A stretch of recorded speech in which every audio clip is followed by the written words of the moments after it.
ഒരു വല്ലാത്തൊരു ദിവസമായിരുന്നു കേട്ടോ.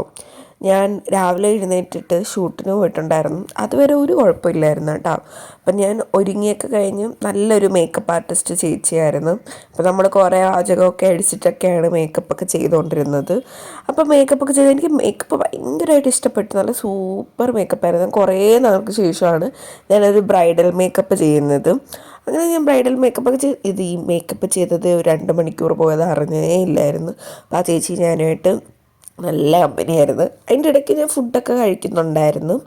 അത് കഴിഞ്ഞ് ഫോട്ടോഗ്രാഫർ വിളിക്കാൻ വന്നിട്ടുണ്ടായിരുന്നു. അങ്ങനെ ഫോട്ടോഗ്രാഫർ ആ ചേട്ടനുമായിട്ട് ലൊക്കേഷനിൽ പോയി. അവരൊരു ഹോട്ടലാണ് ബുക്ക് ചെയ്തിരുന്നത്. അപ്പോൾ ആ ഹോട്ടൽ ഇതാണ് കേട്ടോ എൻ്റെ ലുക്ക്. നല്ല ഓപ്പൺ ഹെയറൊക്കെ ആയിട്ടുള്ളൊരു ഒരു ലുക്കായിരുന്നു കേട്ടോ. അപ്പം അത് കഴിഞ്ഞിട്ട് അവിടെ ആ ഒരു ഹോട്ടലിൽ നോക്കിയപ്പം മുരിങ്ങയിലയൊക്കെ നിൽക്കുന്നു.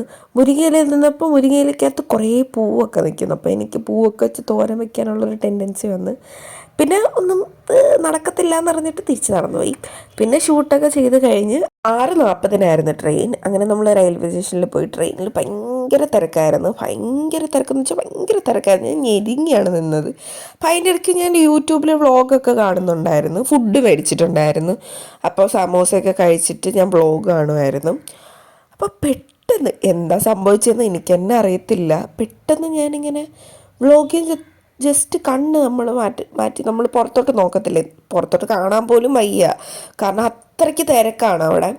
അങ്ങനെ പെട്ടെന്ന് പുറത്തോട്ട് നോക്കിയത് എൻ്റെ കണ്ണെല്ലാം കൂടെ ഇരുണ്ട് വന്ന്. ഞാൻ അപ്പോഴേ അമ്മയെടുത്ത് പറഞ്ഞമ്മ എനിക്ക് ഒരുമാതിരി ആവുന്നു. പിന്നൊന്നും എനിക്ക് ഓർമ്മയില്ല.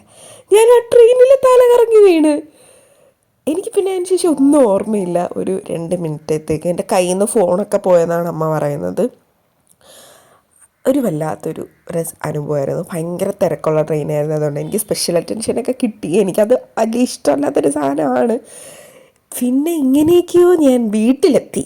പ്രത്യേകിച്ച് ഒരു കാരണമില്ലാതെയാണ് ഞാൻ ബോധമില്ലാതെ വീണത്. ഒരു കാരണമില്ലായിരുന്നു. ഒരു വല്ലാത്തൊരു എക്സ്പീരിയൻസ് ആയിപ്പോയി. അപ്പോൾ വീട്ടിൽ വന്നിട്ട് എൻ്റെ തല ഞരമ്പുകൾ വേദനിക്കുമായിരുന്നു. ഇപ്പോൾ ഞാൻ ഓക്കെ ആണ്, എന്നാലും എന്തൊക്കെയോ ഒരു പ്രശ്നമുള്ളതുപോലെ. അപ്പോൾ ഇന്നത്തെ വീഡിയോ അത്രേ ഉള്ളൂ. എല്ലാവരും സബ്സ്ക്രൈബ് ചെയ്തിട്ട് കാണാം. ശരി, ബായ്.